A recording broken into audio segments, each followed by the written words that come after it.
Gente, bienvenidos, bienvenidas. Hoy me acompaña el profesor William Mauricio Beltrán, sociólogo de la Universidad Nacional y muchas cosas más que ya iremos hablando.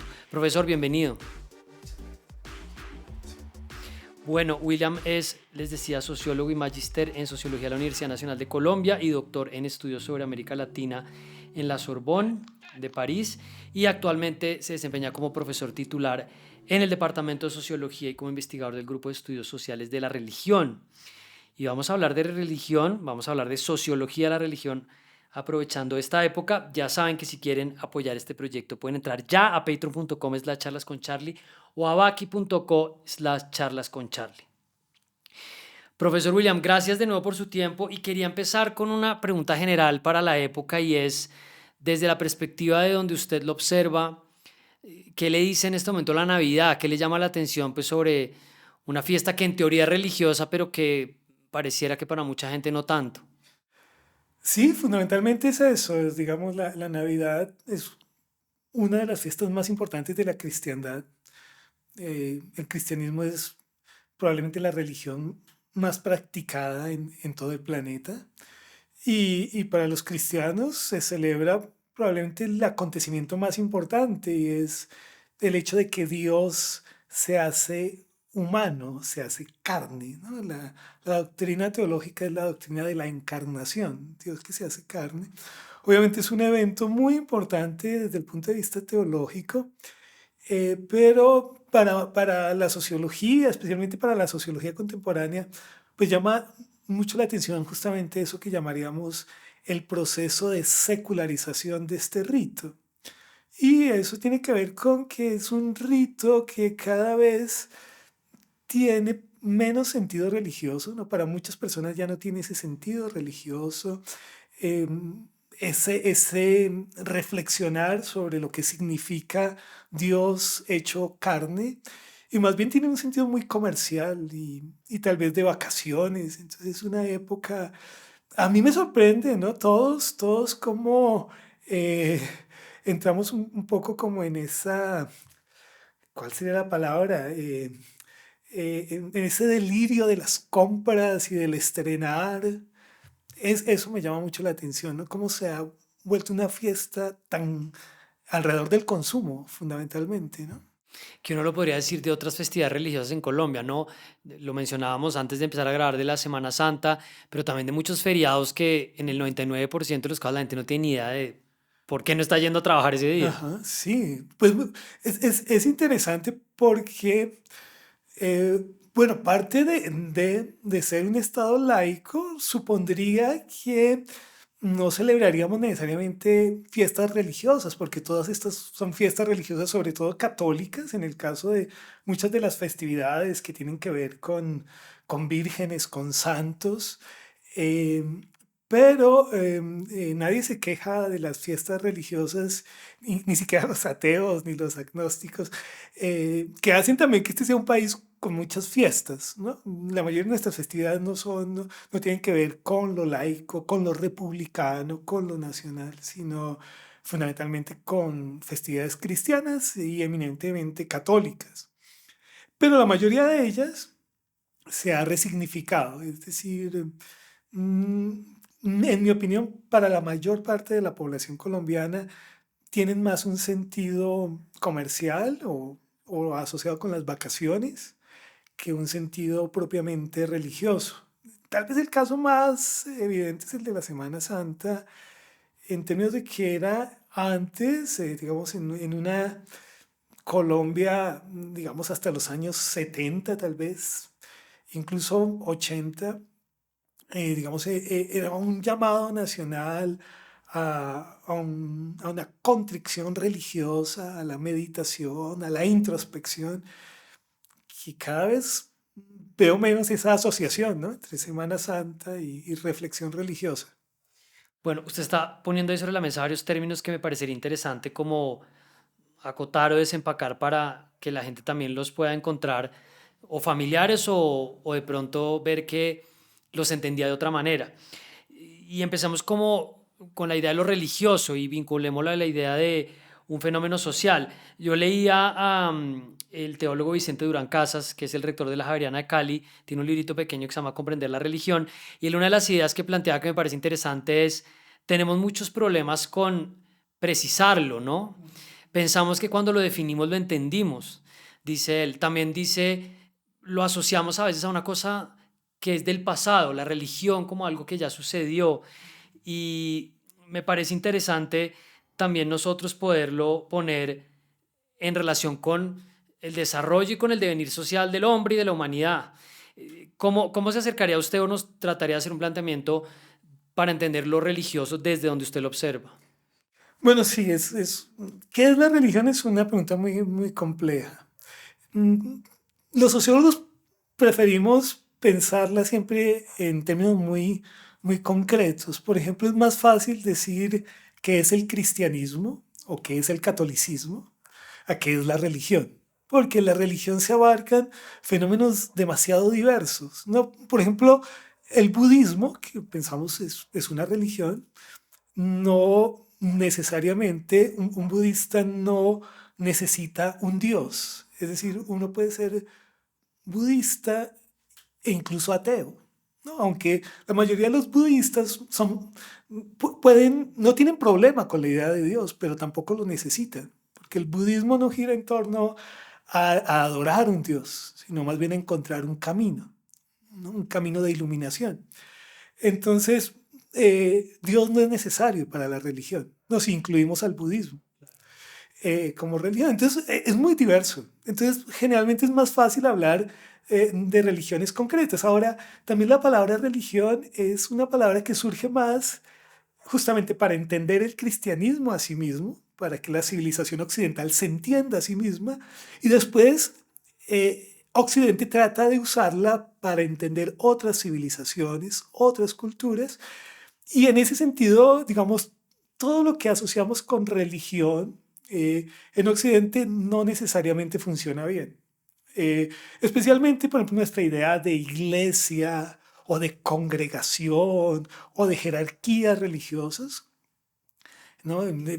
Es muy interesante pensar, por ejemplo, la Iglesia Católica es una institución muy jerárquica, que tiene un papa, que tiene una única, digamos, un único director, una única cabeza. Sí. Y entonces pensamos que todas las religiones deben funcionar de la misma manera y probablemente la Iglesia Católica es la única que funciona de esa manera. Entonces, nuevamente, sí, es difícil, pero en general hay dos asuntos muy importantes cuando uno piensa en la religión en términos muy concretos. Hay un sistema de creencias, ¿no? Y ese sistema de creencias Max Weber llamaba eso un sistema de creencias unitario. Bueno, ¿qué significa eso? Significa que cuando uno tiene un sistema de creencias religioso, ese sistema de creencias le da sentido a la vida y le ayuda a orientar la vida. Y a orientar la vida en todos sus aspectos. Entonces, para una persona religiosa, la religión no es algo marginal o no es algo secundario, sino es algo central. Y es central en todos los aspectos de su vida, en la familia, en el trabajo, como ciudadano.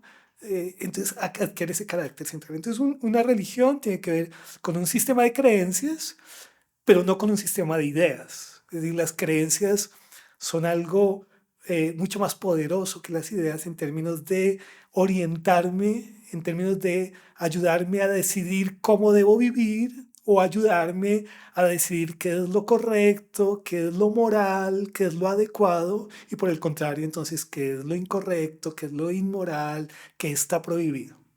Entonces, en ese sentido, ese sistema de creencias en general en las religiones tiene esa dimensión ética que le ayuda a las personas a clasificar el mundo, a clasificar sus propias acciones, a tomar decisiones, ¿no? Actúa como una ética fundamental en el sujeto. Y lo otro es que todo sistema religioso implica ritos, ¿no? Unos ciertos comportamientos que se remiten, pero que tienen un sentido profundo para ese sujeto. Pueden ser ritos que se practican incluso a diario, o semanalmente, o anualmente, y le ayudan, por ejemplo, a una persona a de alguna manera, fijar la atención en lo que es más importante, ¿no? Entonces, toda religión practica ciertos rituales, pueden ser colectivos, ¿no? Pero también pueden ser individuales. Incluso en algunas religiones el rito es más efectivo en la individualidad, en la soledad, en la introspección. En el cristianismo, en todo caso, hay una necesidad de la congregación, de reunirse a celebrar ciertos acontecimientos, ciertos hechos. De hecho, la misa es una celebración, ¿no? Es una manera de recordar siempre ese acto de Dios que se encarna y que da su vida, que muere por la humanidad, ¿no? Entonces, los ritos ayudan a no olvidar lo fundamental y también en ese sentido organizan la vida, le dan sentido a la vida. Entonces, para una familia católica, de verdad católica practicante, la misa es un rito importante y el domingo ir a misa es un rito importante. Eh, Inicialmente yo diría eso, ¿no? Pero hay muchos más rituales. Digamos, la Navidad sería un rito que se celebra anualmente, ¿no? Para recordar, para celebrar y nuevamente para tratar de priorizar ciertos asuntos sobre otros. Usted mencionaba a Max Weber y antes también lo explicaba como es un pensador fundamental dentro de la sociología de la religión. Yo lo leí en algún momento cuando estudiaba Derecho en Teoría Jurídica y uno de los conceptos que él introduce es la religión como un elemento para, un factor para impulsar el cambio social. Entonces, quería que nos hablara un poco de eso, porque también la religión en cierto tipo de conversaciones tal vez estereotipada se pone como una contraposición, como a ideas tal vez que ya deberían ser reevaluadas o como una oposición al cambio. No sé si por ahí usted nos puede de pronto dar algo más de eso. Sí, es difícil. En general hay un elemento en la religión ya establecida y es un vínculo muy fuerte con las tradiciones. Eh, digamos que en general la religión evoca el pasado en términos de que hay ciertas tradiciones que hay que cuidar y que hay que cuidarlas porque, por ejemplo, para un sociólogo, eso implica que cuidar esas tradiciones es, en cierto sentido, cuidar un orden social que ya se ha establecido, ¿no? Y en ese sentido tiene un carácter bastante conservador, ¿no? Una iglesia o una religión como institución, puede pensarse como una guardiana de las tradiciones y en el sentido del pasado. Hoy en día tenemos una relación más bien problemática con eso. La mayoría de sociedades, lo que llamamos justamente sociedades tradicionales, eh, consideran que el pasado es, digamos, una especie de baluarte, de tesoro, en términos de que nos indica la manera correcta de vivir, de pensar, ¿no? Y que eso hay que preservarlo. Pero la modernidad valoriza mucho el cambio. Y nosotros vivimos en una sociedad más bien que desconfía de las tradiciones y que propone que, que lo importante es innovar, es crear, y estamos más bien obsesionados con el cambio y necesitamos el cambio. Y eso nos lleva a dudar, las tradiciones, a dudar de las tradiciones, pero sobre todo a hacer algo que los sociólogos llamamos ser muy reflexivos y es preguntarnos qué sentido tienen esas tradiciones, ¿no? Hoy en día, cuando yo hablo con mis estudiantes, les pregunto, bueno, ¿cuántos de ustedes piensan en casarse? Y ya son muchos los que dicen, no, ¿qué sentido tiene eso? ¿O para qué casarse? ¿O para qué tener hijos? Entonces, muchas decisiones que antes se daban por supuestas en términos de que hacían parte de la tradición, hoy en día son problematizadas, como tienen sentido, valen la pena, y nuevamente como modernos, ¿no? Como habitantes de una sociedad que valoriza, digamos, lo moderno, también está el cuestionar la tradición y el proponer el cambio. Ahora, en el mundo de la religión hay espacio para el cambio, ¿no?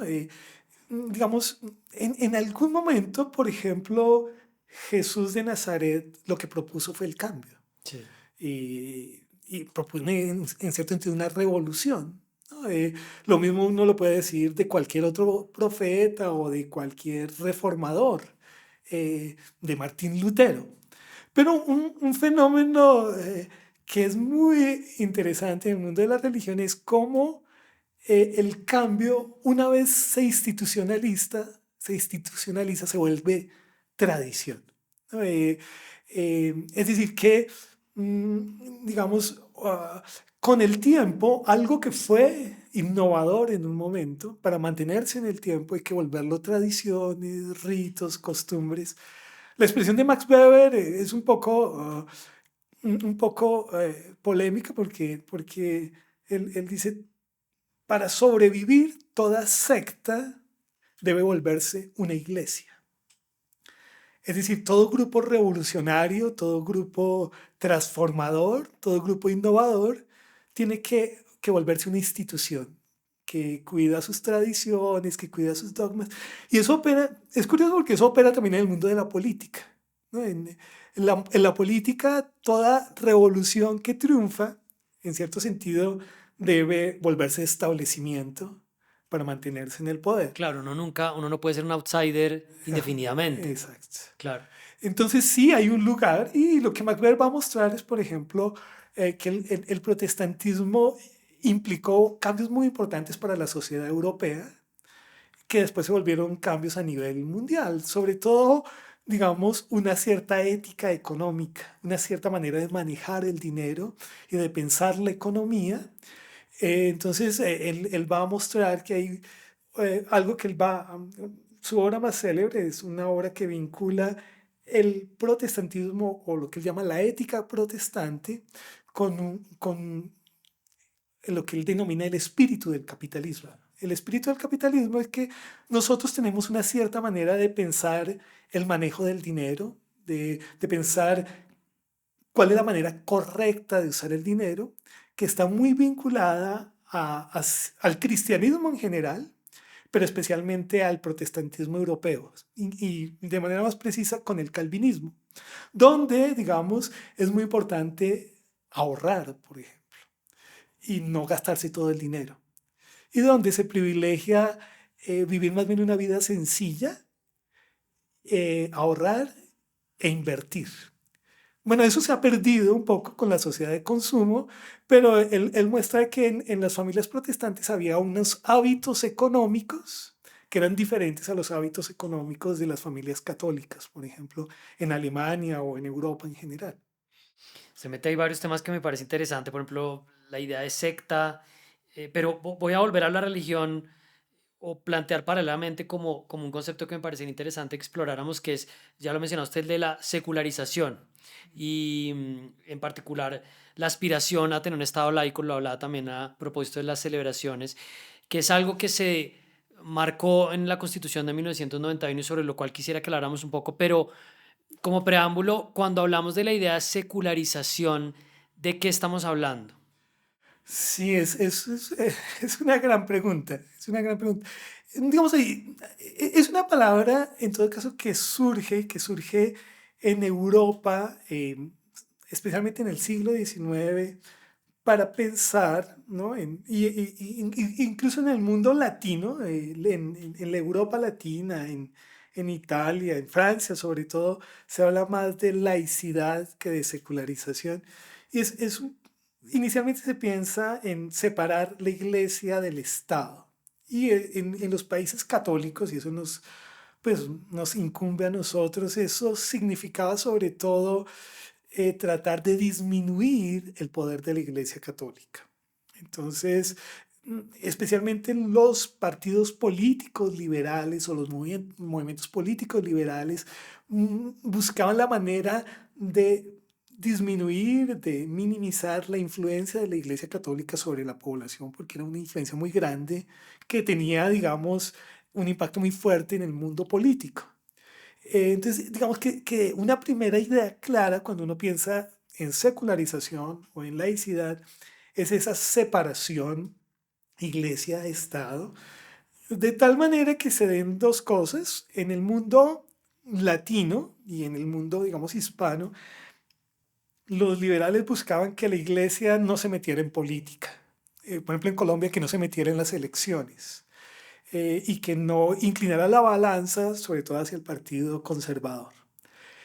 Pero en el mundo, por ejemplo, norteamericano o anglosajón, sobre todo en Estados Unidos, era también una manera de decirle al Estado que no se metiera en los asuntos de las iglesias. Las iglesias querían tener su autonomía, organizarse, digamos, de acuerdo a sus creencias y tener la mayor libertad para practicar su religión. Entonces tenía como en el mundo, digamos, anglo y especialmente en Estados Unidos, es más importante esa dimensión de la libertad de culto y de la libertad de expresión. En cambio, en el mundo latino y en el mundo hispano es más importante la dimensión que es más confrontacional de minimizar el poder de las iglesias, pero en esa época no eran las iglesias, sino era la Iglesia Católica. Ese es un tema que usted explora en uno de los artículos que estábamos mirando sobre la pluralización religiosa y cambio social en Colombia. Y ahí quería que lo metiéramos sobre cómo ha venido evolucionando esto en el país y a través de ciertas observaciones y mediciones que se han hecho. Porque, claro, nuestra historia como república viene de ese proceso de separarnos o de intentar marcar esa línea con la Iglesia Católica. Y bueno, vienen pues las disputas entre liberales y conservadores y viene en general un proceso de pérdida de poder o de cambio en ese poder que también sería interesante. ¿Cómo lo podría usted referir? Y la Constitución del 91 lo que trata de decir es, nosotros somos un Estado laico, pero en realidad pues seguimos siendo dentro de la misma tradición oficial un Estado profundamente católico, pero paralelamente sí vemos el surgimiento o la diversidad de cultos y de religiones. ¿Podemos hablar un poco de eso? Sí, es complejo porque, digamos, la Constitución del 91 trata, ¿no? Trata de fundarse no como una constitución antirreligiosa, pero también en ella hay una pretensión de minimizar el poder de la Iglesia Católica. Eso, la verdad, no va a salir muy bien porque, porque en todo caso, más que lograrse un Estado secular, lo que se va a lograr en Colombia es, algunos creen, un Estado multiconfesional. ¿A qué me refiero? Que eh, en últimas, a partir de la Constitución de 1991, no se logra quitarle privilegios a la Iglesia Católica, pero entonces se trata de darle el mismo trato legal a todas las demás iglesias. Y para darles el mismo trato legal a las demás iglesias, sin quitarle los privilegios a la Iglesia Católica, lo que hay que hacer es entonces darles privilegios legales a todas las demás iglesias. Entonces, de hecho, el concordato que tiene el Estado colombiano con la Santa Sede nunca se derogó completamente, está vigente, ¿no? Hay un concordato que le da ciertos privilegios a la Iglesia Católica, pero además hay unos acuerdos con otras iglesias donde se le dan prácticamente los mismos privilegios o los mismos reconocimientos. Entonces, curiosamente, es muy difícil hablar, por lo menos en términos sociológicos, de un Estado laico en Colombia, porque es un Estado donde se le ha hecho muchas concesiones a la Iglesia Católica, pero a partir de 1991 no solo a la Iglesia Católica, sino a muchas otras iglesias que reclaman un trato igualitario. Y en ese sentido, algunos más sociólogos que juristas dicen, Colombia más que un Estado laico es un Estado multiconfesional o pluriconfesional, donde muchas iglesias ahora mm, eh, tienen muchas ventajas, muchos privilegios, dirán algunos, y eso obviamente entra en una discusión que es muy compleja porque eh, en términos, digamos, políticos, es muy difícil quitarle algún privilegio a la Iglesia Católica o a cualquier iglesia cristiana o a cualquier denominación religiosa, porque eso implica una movilización social muy grande. En ese sentido, por lo menos, digamos, lo que quiero decir que puede ser polémico, para muchas personas puede parecer polémico, es que Colombia, en términos sociológicos, se parece más a un estado pluriconfesional que a un estado completamente laico. Aunque la Corte Constitucional dice es un estado laico, en la práctica es muy interesante ver la cantidad de concesiones, incluso de privilegios que gozan muchas iglesias. No todas, curiosamente, no todas, porque eso también implica que algunos grupos, por su carácter minoritario o por su carácter no cristiano, no tienen los mismos privilegios que las iglesias cristianas. Y cuando digo cristianas, estoy hablando de la iglesia católica, pero también de las iglesias protestantes, de las iglesias pentecostales, evangélicas, etc. En todo caso, Colombia, si bien es una sociedad donde la iglesia católica ha perdido muchos fieles, la mayoría de esos fieles que ha perdido se han ido a otras iglesias cristianas. Entonces, es un país menos católico, pero todavía es un país muy cristiano. Se lo plantea en un artículo donde decía que el cambio religioso no siempre implica un cambio cultural o un cambio cultural profundo. Y sobre esto planteaba la migración de fieles de la Iglesia Católica hacia los nuevos movimientos religiosos, especialmente hacia el pentecostalismo, ha sido posible gracias a un núcleo de valores compartidos por las diversas corrientes del cristianismo. Entonces, qué fue lo que capturaron estas corrientes para decir, no, no sigan la Iglesia Católica, sino véngase para acá? Es curioso, ¿no? Es curioso porque, digamos, hasta mediados del siglo XX en Colombia, de hecho hay un dato que es muy, no se recuerda mucho, pero es ese periodo que en Colombia se conoce como la violencia, ¿no? De mediados del siglo XX, que fue prácticamente una guerra civil. Los protestantes no la recuerdan como la violencia, la recuerdan como la persecución religiosa. Porque en Colombia, digamos, durante ese periodo se quemaron iglesias protestantes, se persiguió a los protestantes, no tanto por ser protestantes, sino porque la mayoría de los protestantes también eran liberales. Bueno, esto es muy interesante porque hoy, digamos, protestantes y católicos están muy cerca, ¿no? Hubo un momento en que había un antagonismo muy fuerte, había una persecución religiosa, había una intolerancia muy grande hacia el no católico, hacia el cristiano no católico, porque llamaríamos al protestante. De hecho, digamos, es muy reciente esta amplitud hacia nuevas formas de cristianismo que están creciendo. Lo que vemos hoy en día es todo lo contrario, y es que, por ejemplo, en temas políticos, las iglesias cristianas se sienten muy identificadas con muchas posiciones de la Iglesia Católica, sobre todo en temas de moral, de sexualidad, de familia. Entonces, en todos esos temas, por ejemplo, en la lucha o, digamos, en la oposición a la despenalización del aborto, la Iglesia Católica y las iglesias evangélicas están muy cerca, o en temas como lo que Vivian Morales en algún momento llamó la familia, adecuada o la familia ideal, ¿no? En términos de esta familia cristiana o de esta familia católica. Las ideas que tienen protestantes y católicos son muy parecidas, o en temas de oponerse al matrimonio entre parejas del mismo sexo. La posición entre protestantes y católicos en esos temas son muy cercanos. Entonces, hoy en día algunos hablan de eso como un ecumenismo conservador, donde fácilmente los católicos, los protestantes, practicantes, se ponen de acuerdo.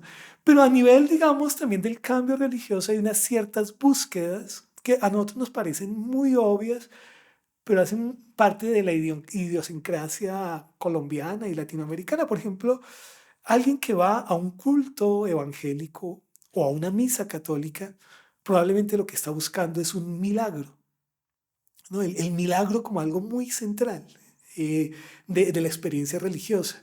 Eso no está en todas las religiones, ni siquiera en todas las formas de protestantismo. Hay protestantismo, sobre todo en Europa, que es hostil a la idea de milagro. pero el protestantismo colombiano en ese sentido es muy parecido al catolicismo, ¿no? La idea del milagro es muy importante. Y, por ejemplo, lo emotivo, o sea, parte, digamos, de la experiencia católica y de la experiencia católica popular, tiene eje en torno a unas experiencias emotivas muy profundas que se dan en la misa, pero también se dan en la peregrinación o en la celebración religiosa. Y en el protestantismo, digamos que ha progresado aquí en Colombia y en general América Latina, esa dimensión emocional es muy importante.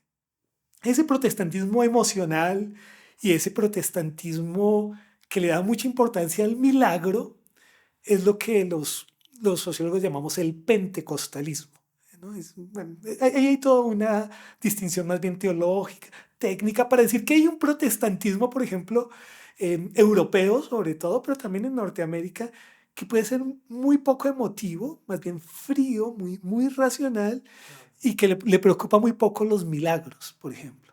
Pero ese no ha progresado aquí en Colombia. De hecho, ese protestantismo racional, muy centrado en el estudio y que no valora los milagros, es muy pequeño, es extremadamente minoritario aquí en Colombia, porque el protestantismo, digamos, que nos gusta a los latinoamericanos, es lo que algún teólogo llamó un protestantismo de la emoción, de la experiencia. Entonces, si uno visita un culto evangélico o un culto carismático, se da cuenta que es un culto muy emotivo. En eso, curiosamente, no hay tantas diferencias con el catolicismo, sino más bien afinidades, cercanías, que le permiten a mucha gente buscar lo mismo, pero mejor. ¿Cómo decirlo? Es decir, la experiencia emotiva en el culto evangélico tal vez es mejor en términos emotivos que la experiencia en la misa católica. Claro que lo interrumpo ahí para decir que me conecta a mí con la idea de, dentro de este mismo concepto consumista, donde esos ritos empiezan a tener como una forma distinta de apelar a la gente, ¿no? Sí, es eso y es, bueno, digamos, obviamente esto puede sonar bastante polémico, pero en últimas, muchas personas hoy asisten a un culto religioso, sobre todo a buscar una experiencia emotiva fundamentalmente. Y eso no es muy diferente a otras experiencias. Esto que digo, y lo digo también con respeto, sobre todo pues para los practicantes, digamos, muchos cultos protestantes son muy parecidos hoy en día a un concierto de masas. Claro. Y usted va y allí hay digamos, un espacio muy grande para la expresión de lo emotivo. Entonces muchos de estos cultos, allí la gente va a escuchar la música que le gusta, pero también a vivir una especie de catarsis emocional donde se puede bailar, donde se puede saltar, donde se puede llorar y hay una especie de desahogo emocional. Entonces, digamos que el culto, ese tipo de culto, entonces no está tan centrado en la doctrina o en el aprendizaje de un dogma, sino está más bien centrado en vivir una experiencia, en sentir una emoción. Eh, y eso, digamos, es muy actual, porque hay digamos, un afán también en nuestro tiempo de vivir experiencias y de consumir más que objetos, de consumir experiencias.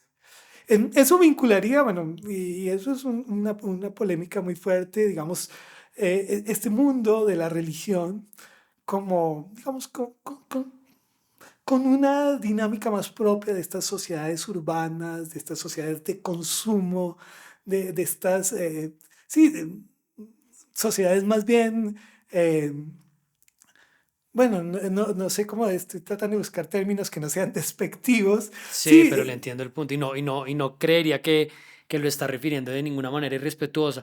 Además, pensaba mientras usted me hablaba que trabajo en algunas de estas ideas sobre redes sociales. ajá, Esto usted lo ve con los influenciadores ajá. que van a estos lugares a hacer música o que hacen manifestaciones en espacios que después usted ve que tienen una amplificación gigantesca en Instagram, en TikTok, que es muy, muy emocionante oírlo y la voz, la manera como lo dicen.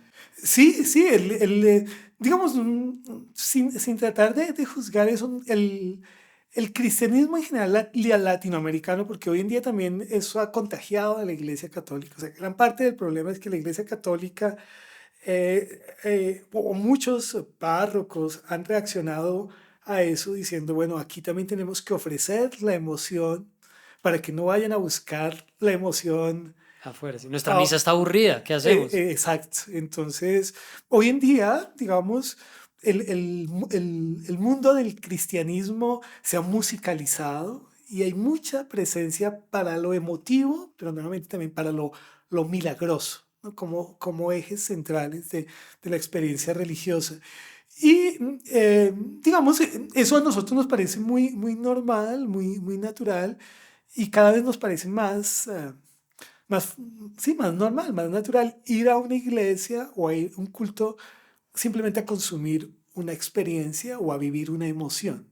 Tanto así que hay sociólogos que hoy en día consideran que en este mundo del mercado las iglesias ya entran en la competencia de la oferta de ocio de un fin de semana. Es decir, una persona puede decir, bueno, voy a la iglesia o voy a cine o voy al estadio y allí entonces lo que pesa más es que es más divertido, que es más entretenido, en donde voy a vivir una mejor experiencia, en donde voy a tener una emoción más placentera.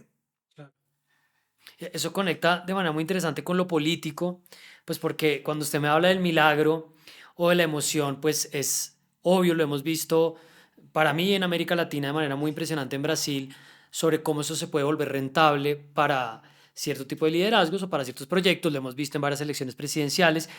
Usted da cuenta de una encuesta que se hizo sobre diversidad religiosa, me explicaba de 2019, a mí me sorprendió leer que los protestantes alcanzaban cerca del 17% de la población colombiana. A mí esa cifra me pareció alta. Entonces le quería preguntar, en primer lugar, de esa medición, ¿qué le llamó a usted la atención y que lo conectemos con el proyecto político de estas manifestaciones, de estos grupos protestantes? Sí, bueno, lo que ocurre, hay como varias aclaraciones que hacer. En Colombia es muy raro que un protestante, que lo que yo, un sociólogo, llamo un protestante, se autodefina como protestante, Ya. por muchas razones. Y digamos, hay razones históricas donde la palabra, como te contaba, hasta mediados del siglo XX hubo persecución religiosa en Colombia y la palabra protestante estaba asociada a hereje o estaba asociada a una población que se consideraba peligrosa para la moral o para el orden social. Entonces, en el imaginario colombiano, sobre todo, pero también en otros lugares de América Latina, las palabras, por ejemplo, protestante o evangélico, tienen una connotación negativa, peyorativa, que los protestantes mismos empezaron a darse cuenta de eso y huyeron de esos términos para identificarse. Y digamos que más o menos a finales del siglo XX, inicios de este siglo, la palabra que mejor caló para identificar lo que no era católico era llamarse o autodenominarse cristiano. Cristiano. Pero uno le pregunta a ese que se autodenomina cristiano, ¿usted es protestante? Y él le dice, no, yo no soy protestante, yo soy cristiano. Y uno le pregunta, ¿usted es evangélico? Y dice, no, yo soy cristiano. ¿Usted es católico? No, yo soy cristiano. ¿No? Y esto es muy interesante porque incluso muchos católicos no se sienten cristianos porque este sector de la población, este sector, digamos, del cristianismo protestante, se apropió de la palabra cristiano para hablar de un cristianismo no católico. Solo para acotar ahí unas diferencias que yo sé que son simplificaciones grandes, pero el católico está, digamos, inscrito dentro de la fe también de la iglesia y del papa, ¿sí? ¿Dónde está el evangélico y dónde está ahí el protestante? Aunque pues ya sé que eso se abre en muchas vertientes. Sí, digamos que para simplificar un poco la historia, hay tres grandes vertientes del cristianismo. Sí. Eh, eh, es simplificar mucho la historia, pero podríamos decirlo así. Una es el cristianismo católico romano, que es, digamos, el cristianismo predominante en Colombia. Antes, de hecho, estoy hablando 20 años, 30 años, una persona en Colombia no decía solo soy católica, sino decía soy católica, apostólica y romana, para identificar ese catolicismo romano. Hay un catolicismo ortodoxo, ¿no? Que se practica, un cristianismo ortodoxo que se practica en muchos lugares, sobre todo de Europa, ¿no? Digamos de Oriente, ¿no? Y en Rusia, en Ucrania, por ejemplo, es muy importante ese cristianismo que es católico, pero que no es romano. Y en ese sentido que no obedece a la autoridad del Papa. Claro. Y hay un tercer tipo de cristianismo que es muy complejo porque no es una iglesia, porque no tiene una cabeza, sino porque es una gran cantidad de iglesias, misiones, denominaciones, que nacen a partir de la reforma del siglo XVI de Lutero, sobre todo de Martín Lutero. Nuevamente, ahí no estamos hablando de una iglesia, sino de muchas iglesias. Y de hecho alguien puede fundar su propia iglesia hoy si siente que Dios lo ha llamado y si tiene seguidores. Entonces todos los días se están creando nuevas iglesias. De ese tercer tipo de cristianismo es del que hablamos cuando hablamos del cristianismo protestante. Ya. Y ese cristianismo protestante incluye muchos, unos más históricos, como por ejemplo la iglesia luterana o la iglesia reformada o la iglesia menonita. Todas esas iglesias están aquí en Colombia, la iglesia presbiteriana, que son más históricas porque surgieron hace mucho tiempo, en el siglo XVI. Pero el protestantismo todo el tiempo se está dividiendo y están naciendo nuevas iglesias. Entonces muchas de las iglesias son muy recientes y la mayoría de esas iglesias protestantes nacieron en el siglo XX. Y la mayoría de ellas solemos llamarlas evangélicas y pentecostales.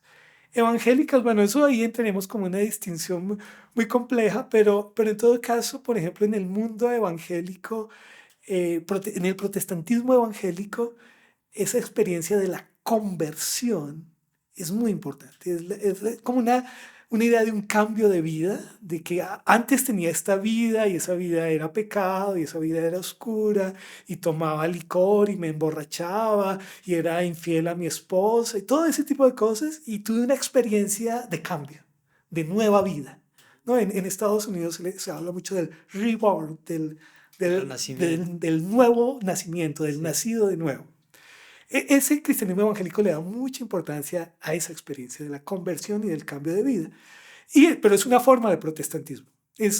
Digamos, y en Colombia es predominante en ese sentido un cristianismo evangélico que pone el énfasis en la conversión y un cristianismo pentecostal también en el sentido, o un protestantismo pentecostal en el sentido que te hablaba hace un momento. Ya. ¿No? De la experiencia emotiva Sí. y de la búsqueda del milagro. Pero también no es solo el milagro, ahí también hay un elemento muy importante, por ejemplo, de la lucha contra el diablo, contra el demonio. Entonces, en estas iglesias también se hace mucho énfasis de lo que llamaríamos exorcismos, de considerar que muchas cosas malas se pueden superar a través de un exorcismo que los protestantes llaman liberación.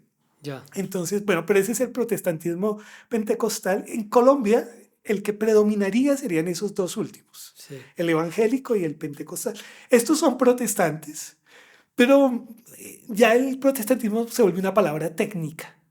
Y ellos mismos probablemente no saben, ¿no? que son protestantes y muchas veces ni siquiera leen sus raíces en Lutero o en Calvino, sino viven su fe como una fe muy práctica. Si no quieren tener ese apellido, esa etiqueta. Sí, Que ahí, exacto. yo le diste esta digresión que me parece muy útil para volver a conectar con lo que usted me planteaba de que no es fácil que la gente se reconozca como protestante en Colombia para efectos de medirlo. Exacto. Entonces hay que buscar otras maneras de medirlo. Bueno, eso por ejemplo para un sociólogo es muy importante porque encuestas que se hacen dan mediciones muy diferentes de acuerdo a la manera en que se hace la pregunta. Si yo te pregunto, ¿tú eres protestante?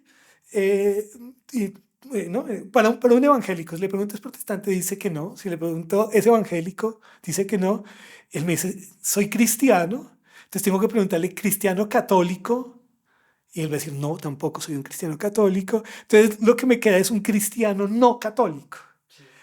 Es esos que, bueno, si nuestras encuestas están bien, todos nosotros conocemos, tenemos amigos, vecinos, parientes que son cristianos no católicos. Ese es el protestantismo del que estamos hablando.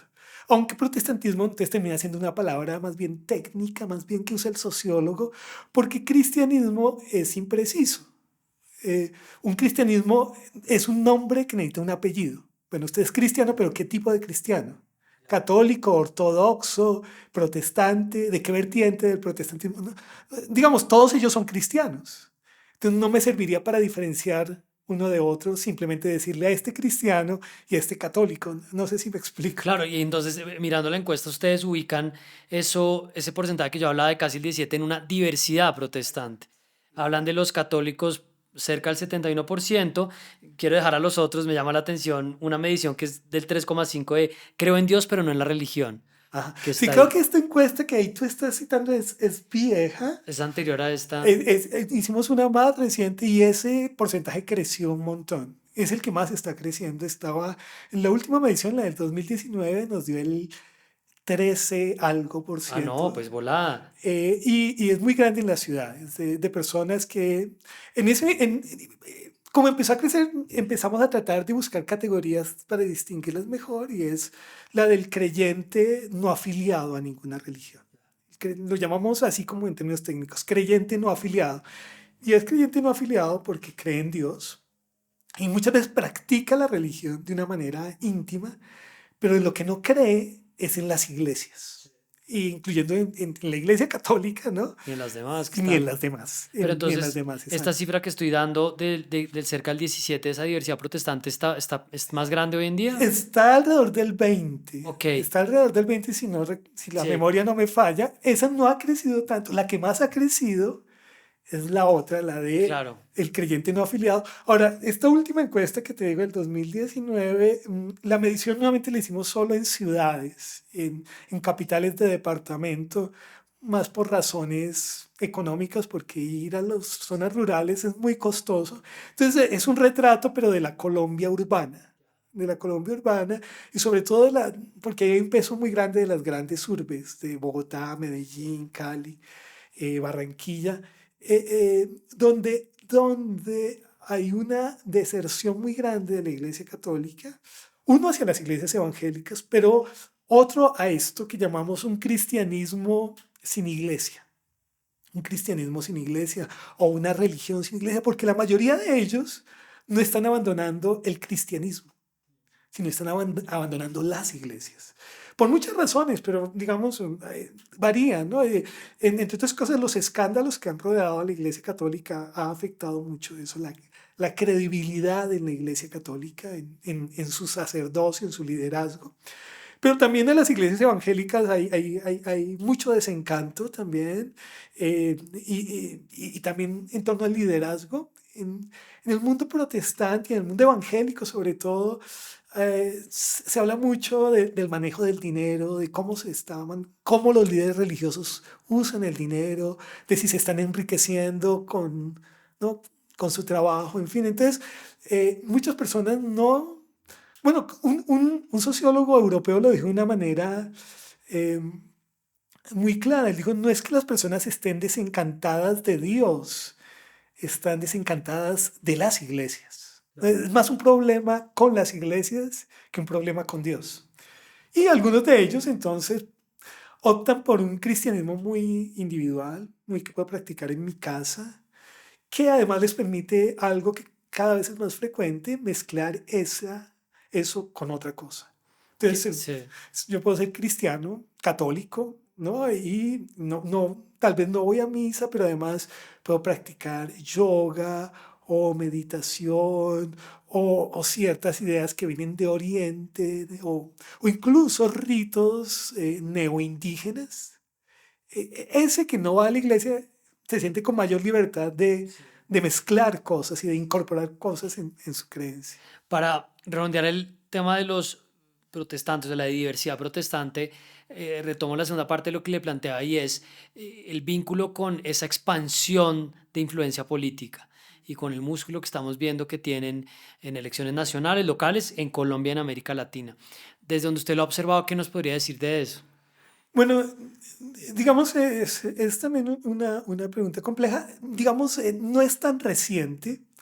No es tan reciente. Uno ya en 1990 podía, o 90 y algo, 91, podía encontrar un partido nacional cristiano, que era un partido de una iglesia evangélica, de una iglesia que existe hasta el día de hoy, la Misión Carismática Internacional, y ya era importante, digamos, les permitía tener cierta presencia, por lo menos a nivel de Bogotá. Lo que ha cambiado fundamentalmente es que la población evangélica pentecostal ha crecido, esa población cristiana no católica ha crecido y ese voto se ha vuelto más importante. Nosotros, por ejemplo, creemos que fue importante por las mediciones que hemos hecho, fue importante, por ejemplo, en el no, en el plebiscito por la paz, ese voto evangélico, ese voto cristiano no católico. Y en la medida en que se ha vuelto importante, ellos han podido, algunos tener sus propios partidos, como este Partido Nacional Cristiano, que duró algunos años, pero digamos el que sobrevive hasta el día de hoy es Mira, como un partido confesional. Mira es el partido de una iglesia protestante, de una iglesia pentecostal, de la iglesia ministerial de Jesucristo Internacional. Entonces, en la medida en que tienen más fieles, tienen, digamos, la oportunidad de capitalizar esas membresías en la política electoral. Teniendo en cuenta algo que es muy propio del protestantismo, y es que la influencia del pastor sobre sus seguidores suele ser muy importante. Por lo menos en nuestro contexto, yo diría que para un cristiano evangélico es más importante lo que opina su pastor que para un católico lo que opina el párroco de su iglesia, ¿no? Entonces allí hay un elemento que ha permitido eso. Y digamos, estos grupos han tratado de hacer alianzas, han surgido varios partidos políticos, por ejemplo, está hoy en día también un partido que surgió en la coyuntura del plebiscito por la paz, Colombia Justa Libres, que hacen como, digamos, pueden tener rivalidad en el mundo religioso y diferencias, pero en la política hacen alianzas y eso les permite tener senadores, tener participación en el Congreso, pero también intervenir en las presidenciales, ¿no? Este señor Sabat, Alfredo Saba, el que terminó ajá, en la campaña del presidente Petro, sí. exacto, es una muestra de eso y cualquiera, digamos, cualquier político que Rosales, tenga, sí.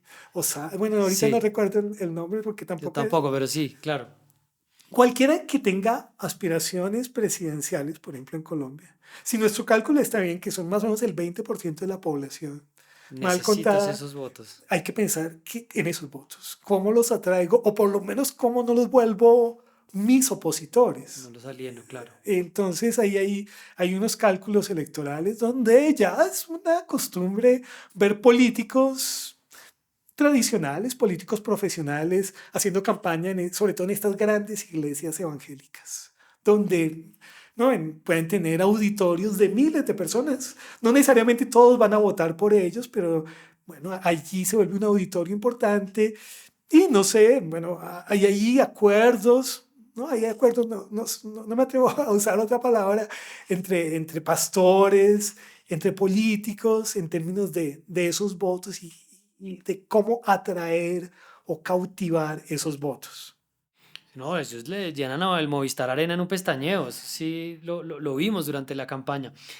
Profesor William, un par de temas para ir cerrando de todas estas cosas tan importantes que hemos hablado y es los textos. Quisiera hablar de eso y vincularlo tal vez a algo a fundamentalismo religioso, que es un tema gigantesco, pero que pudiéramos dejar algo sobre eso. ¿Qué lugar tiene la Biblia en los movimientos de la diversidad protestante? Porque ahí hay una pregunta también a propósito del Corán también, pero en el caso particular de la Biblia, ¿cuál es el rol o qué tipo de piedra angular juega dentro de esa religión o de esas manifestaciones de la fe? Sí, no, es muy importante, ¿no? Es central. Y hay que decir algo, es decir, parte de lo que intentó hacer Lutero es un volver a la Biblia. O sea, un poco una de las apuestas de Martín Lutero era que todo el mundo pudiera leer la Biblia y tuviera acceso a la Biblia. En ese momento, la Biblia era algo que estaba, un libro que era sagrado, pero que solo lo podían consultar los sacerdotes y los eruditos, entre otras cosas, porque estaba en latín, porque no estaba en el lenguaje del pueblo, y entre otras cosas porque en ese momento era una élite la que podía leer, ¿no? La que sabía leer. Entonces, Martín Lutero propone, parte de su reforma hay que traducir la Biblia al alemán para que todo alemán pueda leer la Biblia, y hay que enseñarle a todo el mundo a leer para que pueda leer la Biblia. Y eso va a implicar una revolución educativa muy importante en Alemania, que además va a estar muy asociada a la modernidad, a que ser moderno es leer y es saber leer, y a la alfabetización en todo Occidente.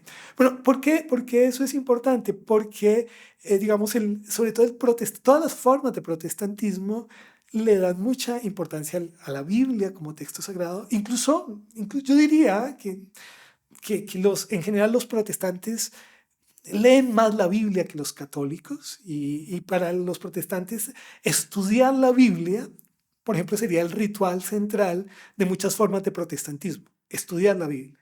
Algunos incluso se autodenominaron así, estudiantes de la Biblia. Pero, digamos, eso pasa por cosas muy complejas, y es que pues la Biblia es escrita en un contexto cultural, en un contexto histórico muy preciso, y si yo leo la Biblia pero no tengo un bagaje histórico, no comprendo el contexto cultural en que fue escrito ese texto, el contexto histórico, pues puedo darle unas interpretaciones eh, muy poco adecuadas, ¿no? Porque son interpretaciones basadas en mi sentido común, en mi intuición, en mi propia cultura, y no en la cultura en la que fue escrito ese libro. Entonces, gran parte del problema actual, digamos, es que en un cierto sentido es consecuencia de la reforma luterana, justamente. Es que en la medida en que cada persona puede leer la Biblia, exacto, la interpreta más o menos como le parece. Entonces surge una gran diversidad de doctrinas, muchas de ellas basadas en lo que los teólogos llaman una interpretación literal de la Biblia, ¿no? Literal justamente es una interpretación de la Biblia que no tiene en cuenta la historia, que no tiene en cuenta los idiomas originales en que fue escrita la Biblia. Y eso tiende a ser muy frecuente en en estas nuevas iglesias cristianas, ¿no? Donde justamente para ser pastor no es importante tener un título en teología o unos ciertos estudios, sino más bien, también usando una expresión muy sociológica, lo que hay que tener es carisma, ¿no? Una cierta capacidad de seducir a un público, de atraer a un público, de convencerlo, ¿no? Y entonces, digamos, eso abre las puertas a una gran cantidad de formas, bueno, heterodoxas de interpretar la Biblia.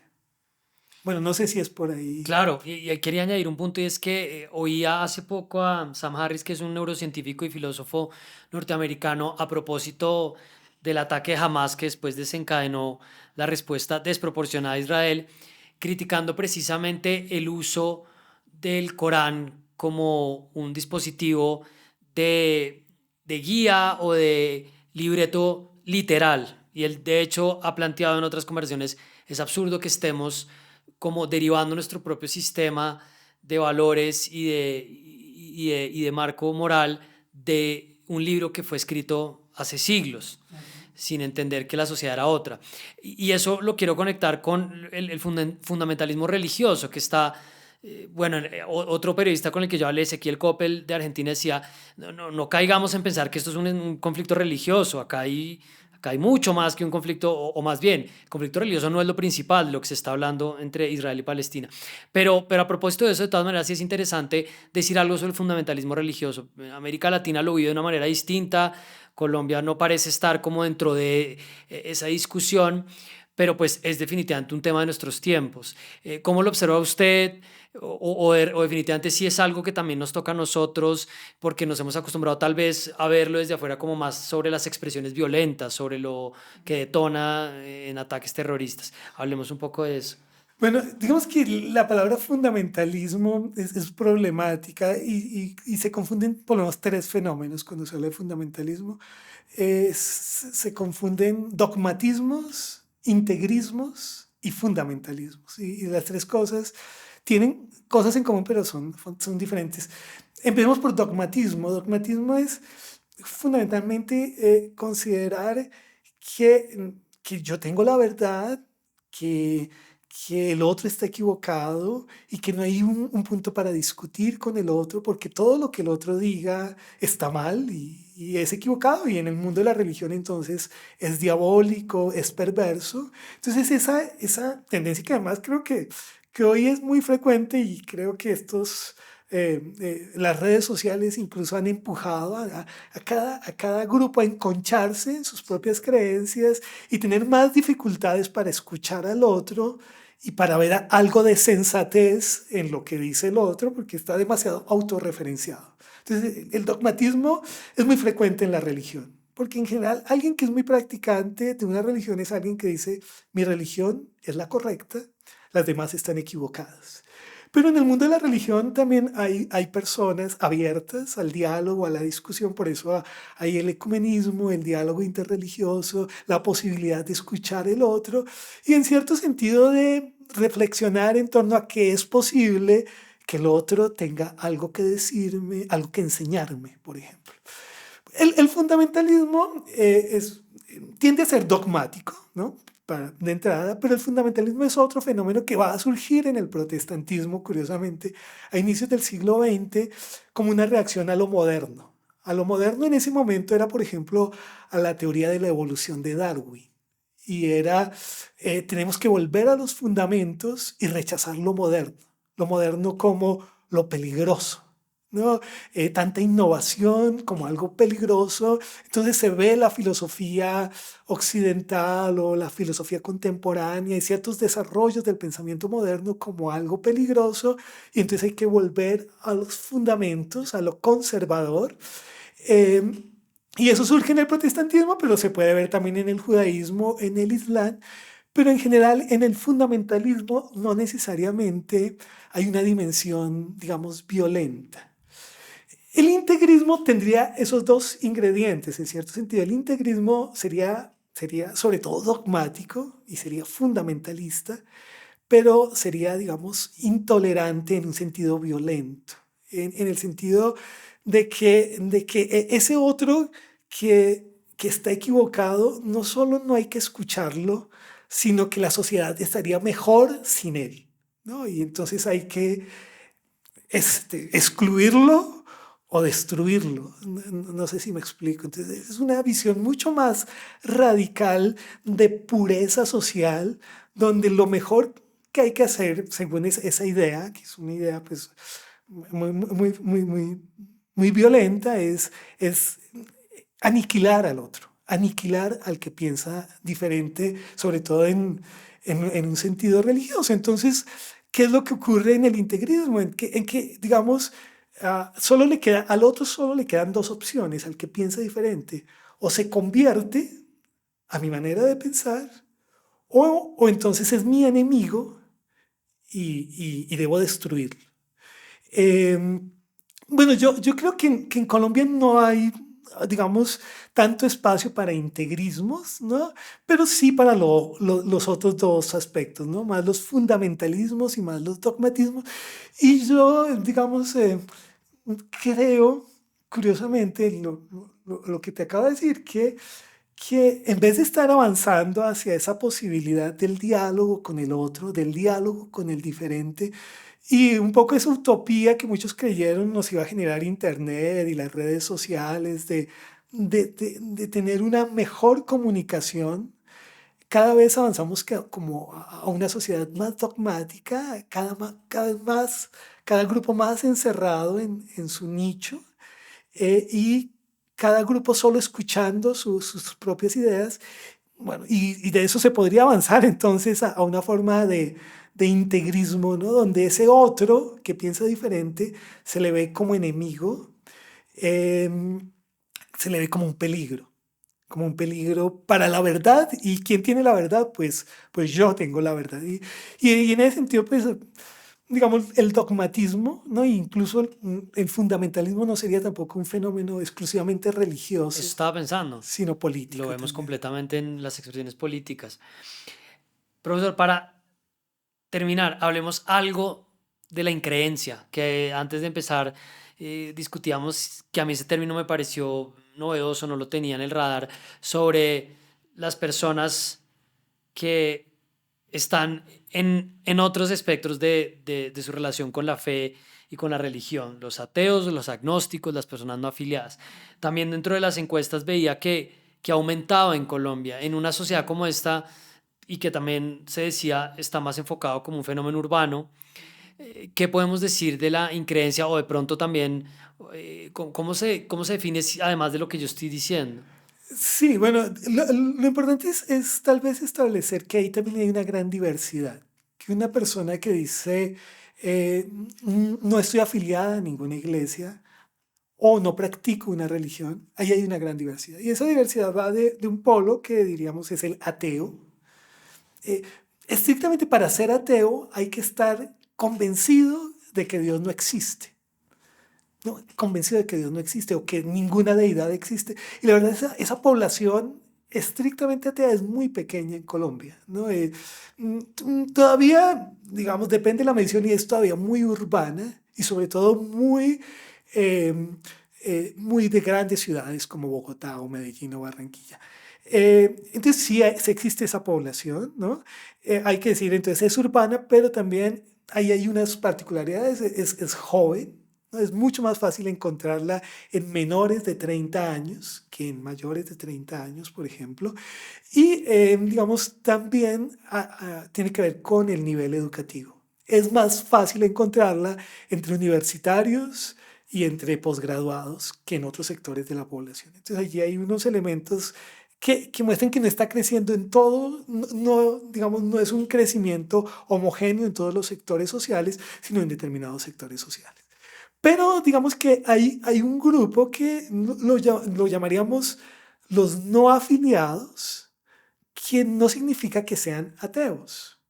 Eh, Algunos de ellos, ¿no? Un ateo es no afiliado en el sentido en que no está en ninguna iglesia, pero hay muchos no afiliados que no son ateos, ¿no? Que son creyentes o que, digamos, más que ateos son agnósticos y ahí habría una diferencia importante porque el agnóstico más que decir Dios no existe o no estoy seguro o estoy seguro de que Dios no existe, para el agnóstico lo más importante es mostrar que Dios, pero que también lo religioso en general, no son algo importante, no son una pregunta importante, no son algo que lo atormente. Entonces, un agnóstico como que no, muchas veces está más bien relajado sobre el asunto. Si Dios existe o no existe, pues no me afecta, eh, eh, pero más bien vive como si Dios no existiera, ¿no? Pero la pregunta no lo atormenta de la existencia de Dios. Está el agnóstico y en Colombia hay más agnósticos, creo yo, que ateos, pero nuevamente ahí hay confusión porque nuevamente alguien puede ser agnóstico sin saberlo, ¿no? ¿No? Están ahí también como un no sabe, no responde, hay como un Ajá, grupo de gente que no exacto. elabora sobre el tema. Exacto, porque es más el que dice, Dios, más que no existe, esa pregunta no me preocupa o no me importa. Sí. E incluso muchos de ellos se acomodan, porque si en un contexto social tienen que mostrarse creyentes, se muestran creyentes, y si en otro contexto social les conviene mostrarse ateos, se muestran ateos, y entonces pueden ir de un lugar a otro porque lo que quieren mostrar es que Dios y, por ejemplo, la otra vida son asuntos muy poco importantes para ellos. La salvación, el infierno, el cielo, la vida eterna, no son algo que los trasnoche o que les preocupe.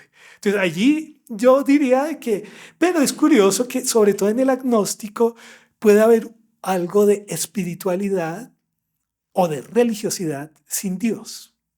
No, yo ya te decía que, por ejemplo, el budismo puede ser una religión sin Dios, pero alguien puede ser espiritual y creer, hoy se cree, por ejemplo, mucho en las energías o creer en ciertas fuerzas o en ciertas entidades o en la buena suerte o en muchas cosas sin creer en Dios, ¿no? Y creer, por ejemplo, que si me comporto de una determinada manera, atraigo cosas buenas a mi vida. Entonces pueden haber ciertas ideas sobre lo espiritual, sobre la buena vida, que no pasan ni por el cristianismo ni por Dios. Y que lo encontraremos en una población que podría ser, digamos, agnóstica. O del creyente no afiliado, como te decía, el que cree en Dios, pero no participa en las iglesias. Y entonces allí lo que se nota mucho, lo que te decía, es que hoy en día, y nuevamente sobre todo en la población menor de 30 años, uno observa una gran libertad para mezclar cosas, para mezclar creencias, para mezclar rituales, que por ejemplo desde un punto de vista teológico no se podrían mezclar. Para un teólogo sonarían muy heréticas, muy problemáticas. Por ejemplo, hay algo muy curioso aquí en Colombia y en toda América Latina, y eso no se ha entendido muy bien. Hay muchos que dicen yo soy cristiano, pero creen en la reencarnación, ¿no? Que es una creencia hinduista, budista, en los renacimientos, en que uno muere y reencarna y renace. Esas son dos creencias que desde un punto de vista teológico Son son excluyentes. excluyentes. Uno, si es cristiano, no podría creer en la reencarnación, pero hay mucha gente que no, pero no le ve problema a ser cristiano y a creer en la reencarnación o a creer en las energías o a creer en otras divinidades que no son cristianas. En fin, entonces uno puede notar, por ejemplo, a alguien que tiene, no sé, un brazalete bendecido por un chamán, pero también una estampa de la Virgen. Y no ve esas creencias como excluyentes, sino más bien como complementarias. Con que de esa manera me protejo mejor. Eso lo está permitiendo algo que es muy interesante y es también esa facilidad para acceder a información que proviene de otras culturas, de otras tradiciones. Noto, por ejemplo, por razones de mi trabajo como profesor, muchos jóvenes fascinados con la cultura coreana, por ejemplo, hoy en día, y que quieren saber más y conocer más.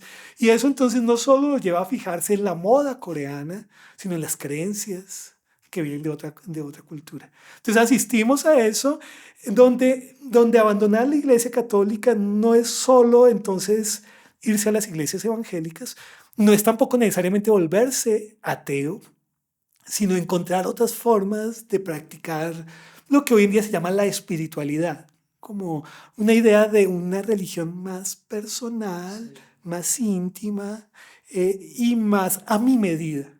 Lo que a mí me gusta, lo que me funciona, no lo que me funciona. Hay mucha gente que dice, no, es que a mí me funcionan los aromas, a mí me funcionan los amuletos, bueno, en fin, lo que me funciona. O simplemente, sí, lo que me parece bien. Que al final tendría, de todas maneras, mirando los elementos que usted me decía al comienzo, pues un sistema de creencias para esa persona y algunos ritos. Y en esa medida se hizo su religión o se hizo Sí, su culto. es un fenómeno que también tiene que ver con nuestro tiempo. Digamos, hay filósofos que han trabajado mucho eso.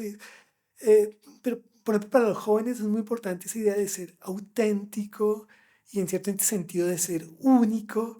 Y entonces como soy auténtico y soy único, también puedo, digamos, elegir mi religión, pero no solo elegir mi religión, sino armar un menú religioso a mi medida, como a mí me gusta. Y en ese sentido, soy auténtico porque lo que yo creo, tal y como yo lo creo, nadie más lo cree. Bueno, eso es más bien una ficción porque siempre se va a Es un encontrar. relato que de todas maneras sirve, pero Ajá, sí, funciona de ajá. cierta manera. Para irnos, profesor, ¿nos quiere dejar alguna recomendación? Puede ser tal vez de estas lecturas de temas muy interesantes que lleva trabajando tanto tiempo o un plan. Siempre hacemos una lista de lo que nos recomiendan nuestros invitados. No, no, pues, digamos para quienes les interese es esto de la religión desde un punto de vista de las ciencias sociales. Para mí el texto fundamental son tres libros que escribió Max Weber, que es probablemente mi autor favorito, que se llaman Ensayos sobre Sociología de de la religión. Y le dedicó uno de esos textos al cristianismo y al judaísmo, ¿no? Que es lo que mejor conocemos. Le dedicó otro texto a las religiones de la India, especialmente al hinduismo y al budismo. Y le dedicó otro libro a las religiones de la China, especialmente al confucianismo, al taoísmo. Es sorprendente pues, su ingenio y la vigencia que tienen sus escritos hasta hoy. Entonces, si alguien está interesado, le recomiendo los libros de Max Weber sobre ensayos sobre sociología de la religión. Pues muy bien, lo vamos a poner ahí entre los recomendados en las notas del capítulo y también un apoyo para que la gente lo vea de alguna portada que encontremos. Profesor William Mauricio Beltrán, gracias por esta conversación. ¿No? Muchas gracias a ti, Carlos. Gracias a ustedes, seguimos conectados, ya saben, pueden apoyar este proyecto en patreon.com/charlasconcharlie y baki.co/charlasconcharlie. No se pierdan los recuentos de final de año y todo lo que tenemos arrancando el 24. Cuiden la dieta informativa, mantengan la indignación en niveles razonables. Chao.